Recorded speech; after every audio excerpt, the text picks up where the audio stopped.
It is the very beginning of March, and I know that I said I didn't want to do a recently acquired books every month, but I had no idea how many books I was going to acquire. You've already seen my January recently acquired books where I kind of explained that I'm going to be tracking my book acquiring this year, and I'm going to be keeping track of every book that I bring into the house, how much that book costs, where it came from, and when I got it. I got 14 books in January, and in February I thought for sure I would not get as many books as I did in January. Of course, I got way more, almost double the amount.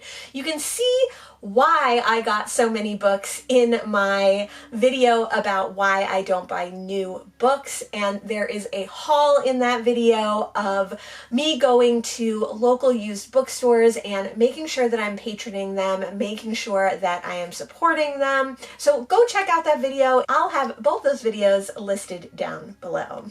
I did acquire quite a few books in that video, and I kind of count those as a special occasion book acquiring event, and I hope to support my local used bookstores a few times a year in a very mindful and pointed fashion. But I also, of course, acquired quite a few other books this month. In fact, I acquired almost exactly the same amount that I did in January. So let's take a look at those books. The last book that I acquired in February was A Guest of Honor by Nadine Gordimer. I've never heard of this author and I never heard of this book, but I saw it in a little free library and I started reading her biography in the book, and it turns out that she is South African, born and raised. And since I had just read Born a Crime by Trevor Noah and The River Between, set in Kenya, I'm really interested in reading more books by African writers. She is a white South African, and again, after reading Born a Crime, I'm super interested in the dynamics of South Africa, both the white inhabitants and the black inhabitants. So I was interested as soon as I saw this book. I got The Human Body by Isaac Asimov in, I think, the Goodwill. I'm sure it was like 99 cents or something. This is a textbook, essentially, a nonfiction book written by Isaac Asimov about the human body, its structure, and operation. I don't know if this is a book that I'm going to specifically read like a fiction book, but I did want to get it because I thought it was an interesting book to have, great cover, and I would definitely put it on my reference shelf. I can't remember if I picked up Truman Capote's Other Voices, Other Rooms, which is his first novel, in a little free library or in the Goodwill. Luckily, I am keeping track on my spreadsheet of every book that comes into the house, where I got every book, and how much it costs. So I do have all that information, even if I can't remember it off the top of my head. I've only ever read one Truman Capote book, which was Breakfast at Tiffany's, but I really enjoyed that book. I look forward to reading more of his work. I was super excited to find White Ivy by Susie Yang in a little free library, and this one has been highly recommended by several booktubers that I like, one of them being Mercedes. She is a great booktuber, so you should check her out. I will put her channel down below. This is kind of a literary thriller, domestic thriller about a young Asian woman who becomes obsessed with looking white. Another African-inspired author that I found in a little free library is Barbara Kingsglove. One of her books is like super famous. Oh, the Poisonwood Bible. She's most known for the Poisonwood Bible. I know Brian from Bookish really enjoys her writing, and she did spend some time in Africa, but she is not of African descent. I don't think she lived in Africa very long, but I know she does write about her experiences in Africa. This one is not set in Africa. This is the bean trees, and I think this is set in the American Southwest. I picked up The Removed by Brandon Hobson in a little free library. Actually, it was kind of a new little free library that I I'd been hearing about that they were going to start having books in, and every time I went by, there were no books in the library. There was no door on it. It wasn't ready yet. So I finally went by one day and the library was already like falling over. So the next time I went by, there were no books in it again, and it was actually taken down. Hopefully they will get this little free library back up and running soon, but in the meantime, I was able to pick up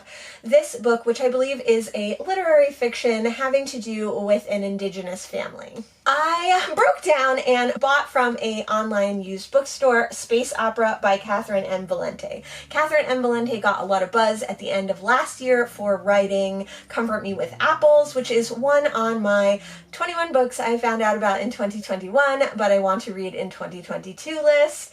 Instead of getting that one, I got Space Opera, which is sometimes compared to Hitchhiker's Guide to the Galaxy. Also used online, I got Day World Rebel by Philip Jose Farmer. This one is the sequel to Day World, which I read last year. I really like Philip Jose Farmer's writing in general, and I really loved...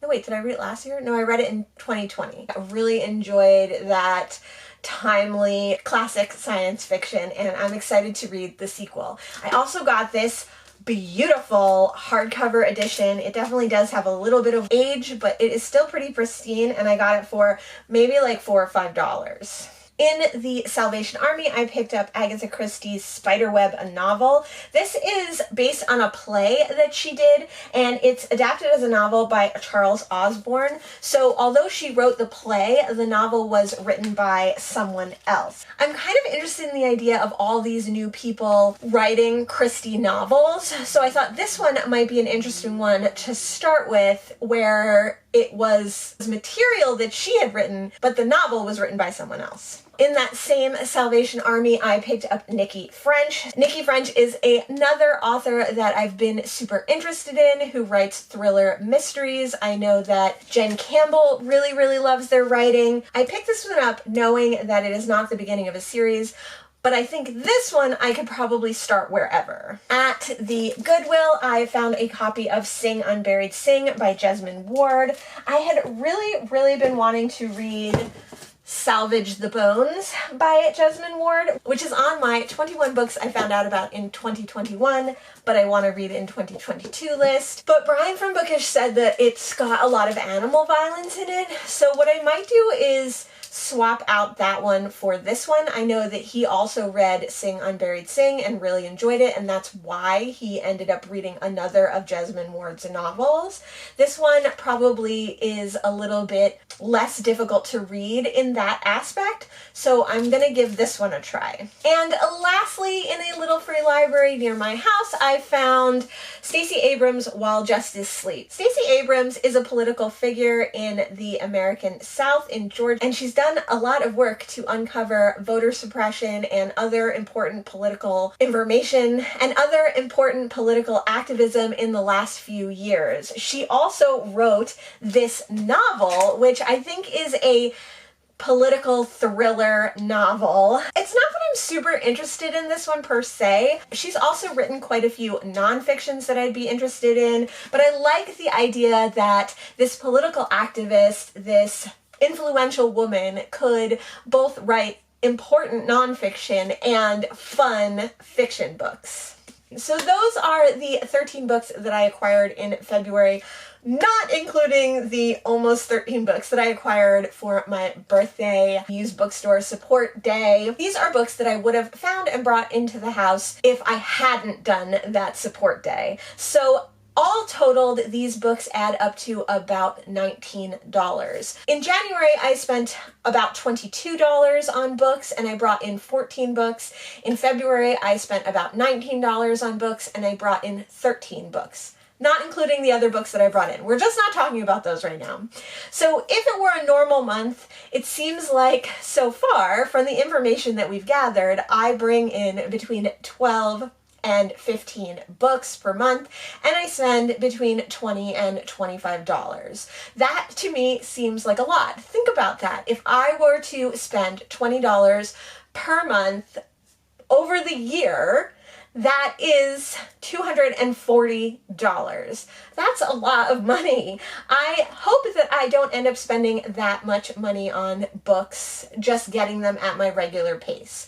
There are times when I would like to spend more than that on books, like when I'm supporting local used bookstores or making sure that I'm supporting certain other establishments that I think are worthwhile. Let me know how many books you acquired in February. Let me know how much you spent on them. Let me know if you think I'm on the low end of buying books, if I'm on the high end. Hopefully March will be a much more frugal and minimalist book acquiring month. We'll just have to find out. Bye.